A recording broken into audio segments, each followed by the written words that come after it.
All right, so when you hear the word feudalism, what pops into your head?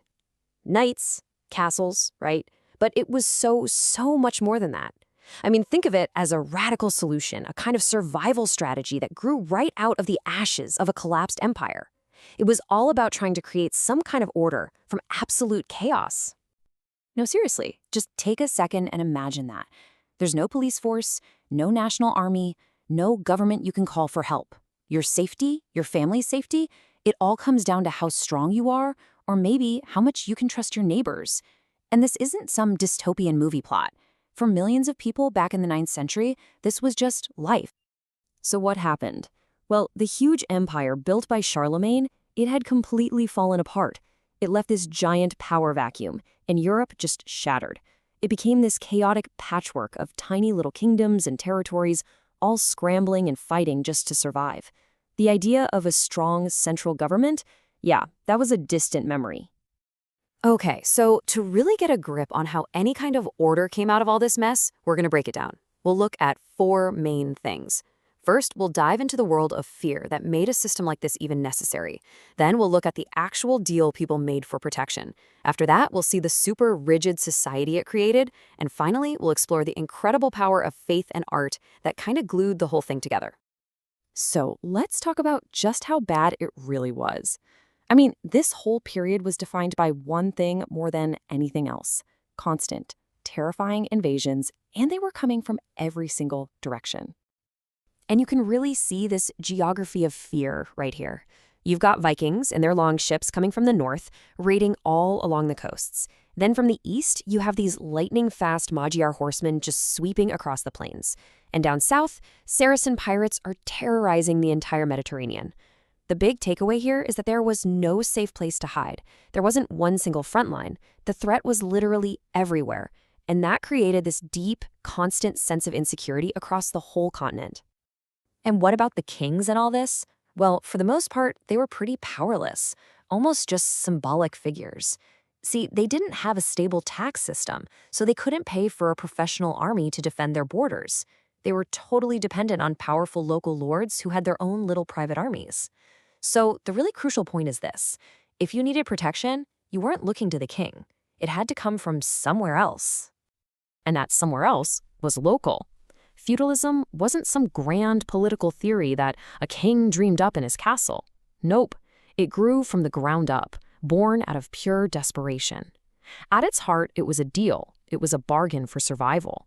Because there was no real state, no country to protect them, people had to turn to personal relationships. Your loyalty wasn't to a flag or some abstract idea of a nation. It was to a person, a powerful lord who could promise you safety behind his big, fortified walls. This was a world built entirely on personal promises, on oaths. And the most important of all these oaths was sealed in a public ceremony called homage. Just picture it. A lesser noble would actually kneel down, place his hands between the hands of a more powerful lord, and swear to be his man. This wasn't just some piece of paper. It was a deeply personal, very public, and absolutely binding contract. This whole ceremony made a simple 3-step deal official. Okay, so step 1, the noble swears his loyalty and becomes what's known as a vassal. Step 2, in exchange for that promise of military support, the lord gives him a grant of land. This is called a fief. And finally, step 3, the vassal now gets to rule that fief. He's in charge of defending it and running it, all in the lord's name. And we need to be clear, a fief wasn't just some empty plot of land.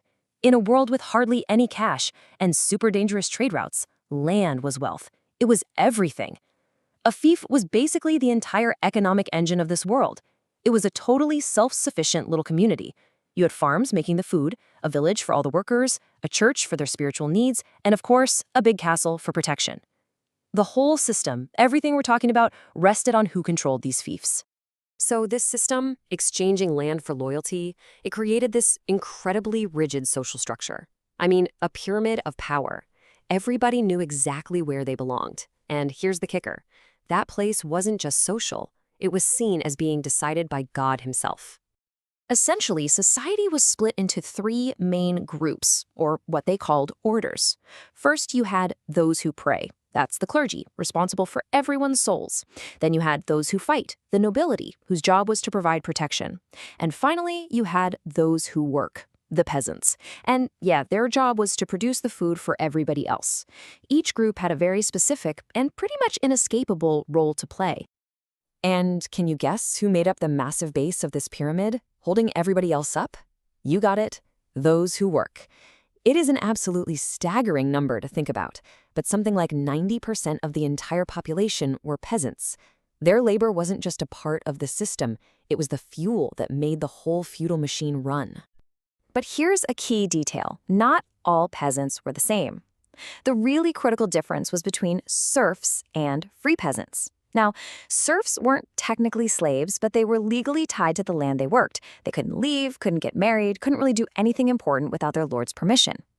Free peasants, on the other hand, had a bit more freedom. They might own or rent their own land, but they still owed payments and services to the lord. For the vast majority of people, the circumstances of your birth locked in your entire life. All right, so you've got this tough, often brutal system. What in the world held it all together? Well, it was a shared belief system, and it was enforced by the single most powerful and dominant institution of the entire era. Forget about kings, forget about emperors. The real superpower in medieval Europe wasn't a kingdom, it was the Catholic Church. Its authority crossed every single border, it reached into every little village, and it had a claim on every single soul. And this spiritual power was backed up by just immense wealth. Think about this. At its peak, the church owned about a third of all the land in Europe. 1/3. That made it the biggest landowner by a huge margin, and it meant that high-ranking church officials, like bishops and abbots, basically ruled their lands just like any other powerful feudal lord. And you can see exactly where all this power came from. The Pope claimed he had authority over all kings. The church collected its own mandatory tax from everyone, the tithe, about 10%. And it held the ultimate weapon, excommunication. Getting kicked out of the church meant you were basically cut off from God and doomed for eternity. That was a terrifying threat that could keep even the most powerful kings in line. And this power wasn't just an idea. You could literally see it. The church didn't just preach sermons, it built magnificent structures. It created this very specific, unmistakable style of art and architecture that spread all across Europe, and it was all designed to do three things: teach, inspire awe, and hammer home the church's message. You can see here how every single artistic choice had a very clear purpose. Those massive, heavy stone buildings, they were meant to inspire awe, to make you feel small and humble in the presence of God. All those detailed sculptures you see over the doorways, they're basically a picture book Bible, telling religious stories to a population that, for the most part, couldn't read. And even the way art was composed, making important figures like Jesus way bigger than anyone else, that was a visual lesson in what and who was most important. So, when we put it all together, we see this system that feels pretty alien to us today. But it wasn't random at all. It was this complex, interlocking web of loyalty, obligation, and faith. It was a direct response born from the need to survive in a really dangerous world. And all of this really leaves us with the big central question about feudalism. Was it a system of protection, a necessary bargain that pulled Europe out of total chaos? Or was it a prison of birth, an oppressive system that locked 90% of the people into a life of hard labor with absolutely no way out? The truth, as it so often is with history, is complicated. And that's our deep dive into the world of feudalism. Thanks so much for joining me for this explainer. I'll catch you on the next one.